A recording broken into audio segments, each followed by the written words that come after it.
Welcome to my world. Welcome to my world. Welcome to my world. Welcome to my world. Hi, and welcome to my world. Today we're going to be talking about sex trafficking because it is a booming industry and we need to be aware of what's going on out there. It is a modern day form of slavery, and any one of us can become a target at any time, so we really need to be aware. Let me go into a definition real quick. Trafficking is exploitation of an individual. Often they have been coerced or deceived. It can be on domestic or foreign land. There's approximately 800,000 victims annually trafficked across international waters. Almost 17,000 of those are brought into the U.S. Let's see. Sex trafficking occurs when someone uses force, fraud, or coercion to cause a commercial sex act with an individual. A commercial sex act includes prostitution, pornography, and sexual performances done in exchange for, it could be money, drugs, shelter, food, clothing, it doesn't matter. Let's see. I'm not for sure. There are a lot of buyers out there. There are a lot of people who are buying children, who are buying people for sex. They're buying sex slaves. This is a booming industry. This is not going away. It's only getting worse, and it's getting bigger. We have to know what's going on out there. We have to protect our children. The one major thing I did want to say is we all know this is going on, but how can we protect ourselves? Let's see. Some steps that I think that we can do to protect ourselves from sex trafficking would be to have a phone with us at all times. Not just have a phone on you, but be talking on the phone with someone when you're in places that you're unfamiliar with. That way someone can hear what's going on with you while you're on the phone. And I say that because my son was in an Uber, and he was saying, dude, you're going the wrong way. This is not the way to my job. You're going the wrong way. And I'm on the phone, and I'm hearing this. And so he's saying, Mom, let me call you back. And so I said, okay. Well, 30 minutes went by, maybe 40 minutes, and I didn't hear anything from my son. So I called him back to make sure that everything was okay.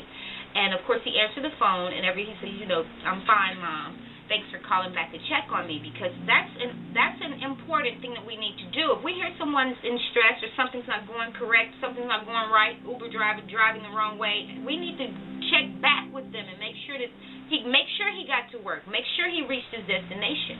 I was worried about that because there was a female that also was in an Uber and was taken down the wrong way. She got away, but she was able to escape, but that has to be terrifying. It has to be that's adrenaline. When you're going the wrong way, you're with a stranger. He's in control of the vehicle that you're in. You don't know what to expect. So we got to be careful. This thing is not going away. It's getting bigger, but we got to prepare and be prepared for whatever may come. GPS trackers on our phone. So in case something does happen, maybe family members can track to see where our phone was last bounced off with receivers or towers. What about going places in groups? We're now going out to shop for the holidays, and some of us are going alone. It gets getting dark at 5 o'clock, so we're out shopping in the nighttime. No, stop it.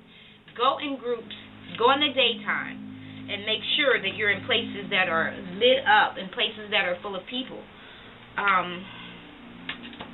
Let's see. Have a taser, stun gun. I have a taser. I take it with me just to go to the laundromat. I don't know anything could happen anywhere. I always try to make sure I have my taser on me. Get a stun gun. Get some mace. The thing with mace is if the wind is blowing and you're shooting mace, the wind's going to blow it back on you. That got me one time. But a stun gun doesn't cost that much. Go on eBay. Get a stun gun that looks like a flashlight, or they look like different things now, so they're incognito. Nobody really knows what they are. You can pull stuff. You're sitting behind a Uber driver going the wrong way, tase his ass. You know what I mean? It's just playtime is over. Okay? And let your friends and family know your location. Everybody's grown, I understand that. But in a time now that people need to know where you are, what your habits are, where you're going to be at a certain time. So those things don't occur, we can know that there might be an issue, there might be some kind of a problem. This is very serious.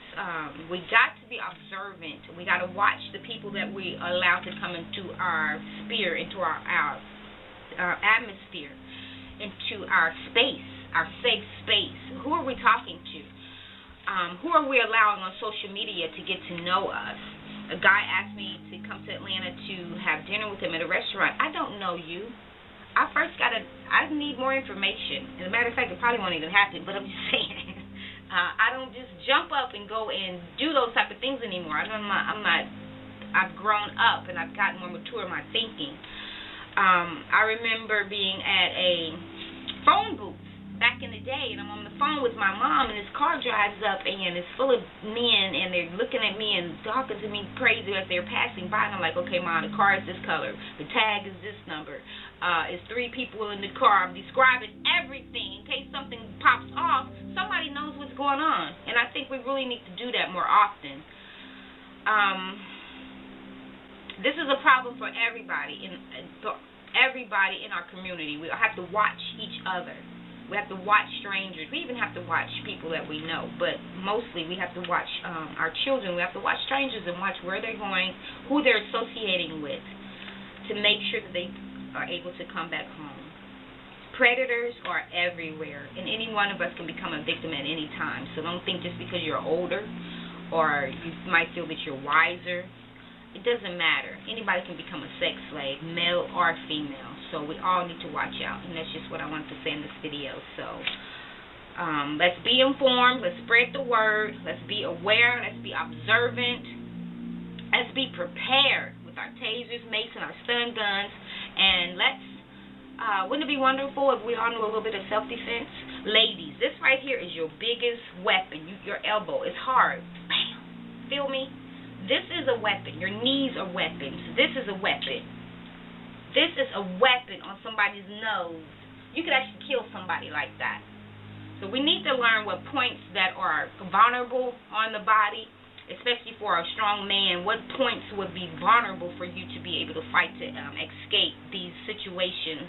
I also want to bring up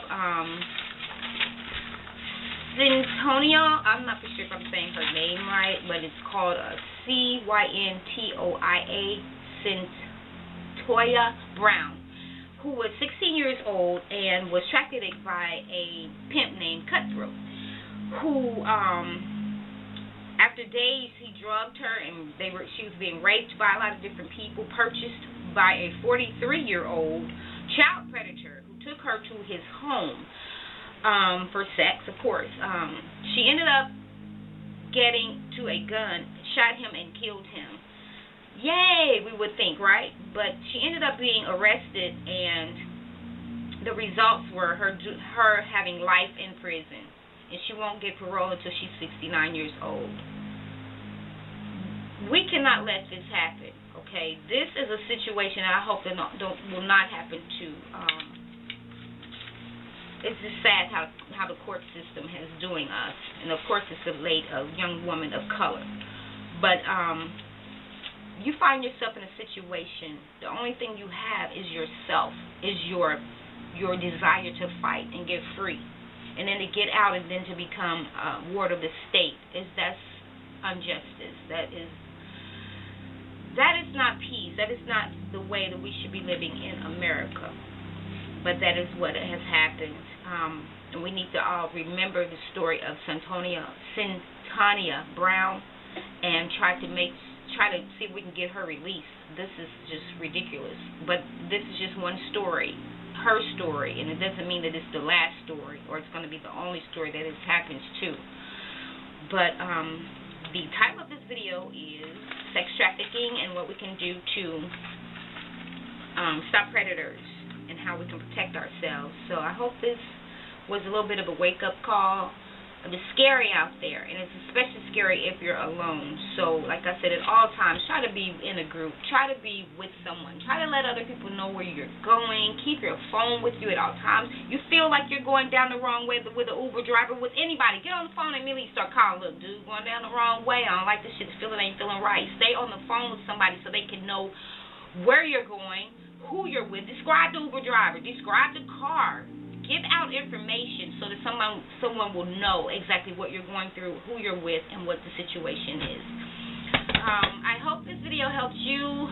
Hope it was enlightening. Please be observant. Please be aware. And until next time, love and peace.